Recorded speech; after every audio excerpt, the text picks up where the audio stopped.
Hello guys, welcome back to my channel. আশা করি সবাই ভালো আছেন, আমি খুব ভালো আছি। তো আজকে ভিডিওটা দিতে একটু লেট হয়ে গেল। তো যেহেতু আজকে দশহরার দিন, তো দশহরা পাঠ হয়েছিল মায়ের। তো মায়ের প্রসাদে পাঠা একটু অল্প পরিমাণে একজন দিয়ে গিয়েছিল, আমাদেরই নিজেদের মধ্যে একজন দিয়েছিল। তো যে প্রসাদটা আমি রান্না করবো, তো যেহেতু মায়ের প্রসাদ সেই জন্য পেঁয়াজ রসুন দেবো না, আদাটা দেবো। তো সেই জন্য পেঁয়াজ রসুনটা বাদ দিয়ে মশলা রেডি করে রেখে টমেটো কুচি রেডি করে রেখে তারপরে এদিকে আদা জিরে ধনে কাঁচা লঙ্কা সব কিছু মশলা করে নিচ্ছি। আর এদিকে প্রেশার কুকারে একবারে কষিয়ে চাপিয়ে দেবো, সেই জন্য প্রেশার কুকারে তেল, গোটা জিরে, শুকনো লঙ্কা, গোটা গরম মশলা সব কিছু তেজপাতা সব ফোড়ন দিয়ে সামান্য পরিমাণ চিনি দিচ্ছি। তো চিনিটা অপশনাল, তো কালারটা হয় সেই জন্য চিনিটা দিই। তো তারপরে যে আদা জিরে ধনে কাঁচা লঙ্কার পেস্ট বানিয়েছিলাম সেই পেস্টটা মধ্যে দিয়ে দিচ্ছি। তো তার আগে যে মাংসটা তৈরি হয়ে রেখেছিলাম লবণ মাখিয়ে হালকা, তো সেটা ওর মধ্যে দিয়ে তেলের মধ্যে একটু নাড়াচাড়া করে ভেজে নিচ্ছি। তারপর ওর মধ্যে মশলাটা দিয়ে কষিয়ে নেবো।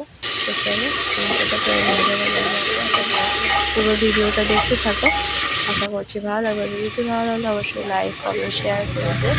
যারা আমার চ্যানেলে নতুন রয়েছে তারা আমার চ্যানেলটি সাবস্ক্রাইব করবে, পাশে থাকা বেল আইকনটি ক্লিক করবে।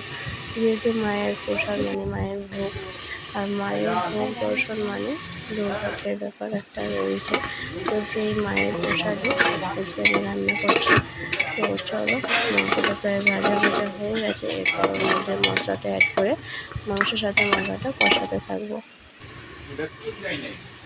তো তারপর মাংসের সাথে মশলাটা বেশ ভালোভাবে দিয়ে কষাতে থাকছি। হলুদ গুঁড়ো লঙ্কার গুঁড়ো অ্যাড করে দিচ্ছি।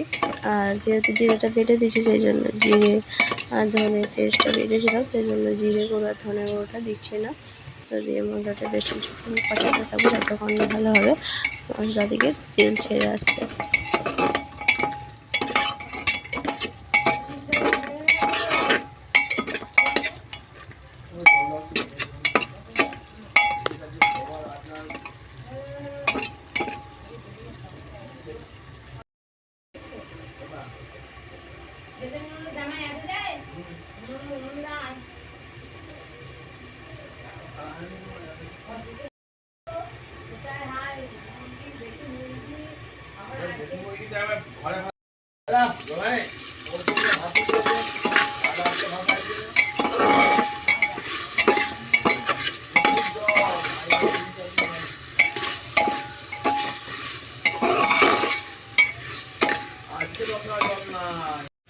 তারপরে এদিকে টমেটো কুচিটা ওর মধ্যে অ্যাড করে দিয়েছি।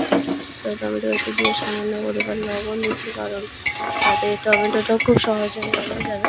আর মাংসের মধ্যে লবণটাও বেশ ভালো হবে, কারণ এতক্ষণ পর্যন্ত আমি কোনো রকমভাবে লবণ অ্যাড করিনি। সেটা হালকা পাতলাভাবে মাংসের সাথে মাখিয়ে রেখেছিলাম, তো সেই জন্য লবণটা দিয়ে দিচ্ছি। দিয়ে বেশ কিছুক্ষণ আরও কষিয়ে নেবো। যদি ধরে আসে সেই জন্য হালকা পরিমাণ মশলা ধোয়ার জলটা দিয়ে বেশ কিছুক্ষণ ধরে কষিয়ে নিচ্ছি। তারপর ওর মধ্যে কেটে রাখা আলুগুলো অ্যাড করে দেবো।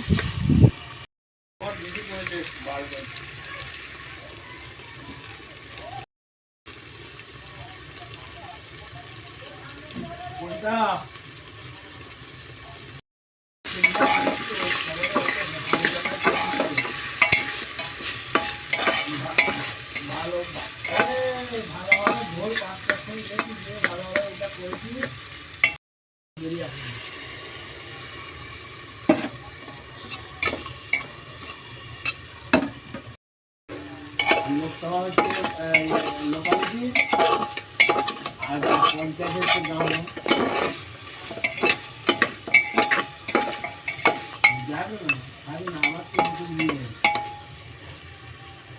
এরপর ওর মধ্যে কেটে ধুয়ে রাখা আলুগুলো অ্যাড করে দিচ্ছি, দিয়ে বেশ কিছুক্ষণ মাংসের সাথে কষিয়ে নেবো। তারপর ওর মধ্যে জল অ্যাড করবো।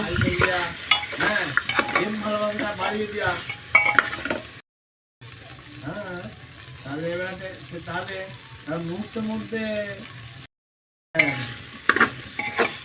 যেমন দিতে যাবে বেশ কিছুক্ষণ কষানোর পর জল দিয়ে ভালোভাবে একটু নাড়াচাড়া করে হালকা একটু বলক উঠলে তারপর প্রেসার মোড়ে ঢাকনা মেরে 2-3টে সিটি মেরে নেবো। তাহলেই রেডি হয়ে যাবে আমাদের গরম গরম মায়ের প্রসাদের ঝোল। তো চলো এইভাবে মায়ের প্রসাদ একবার রান্না করে দেখো, খুব ভালো লাগবে।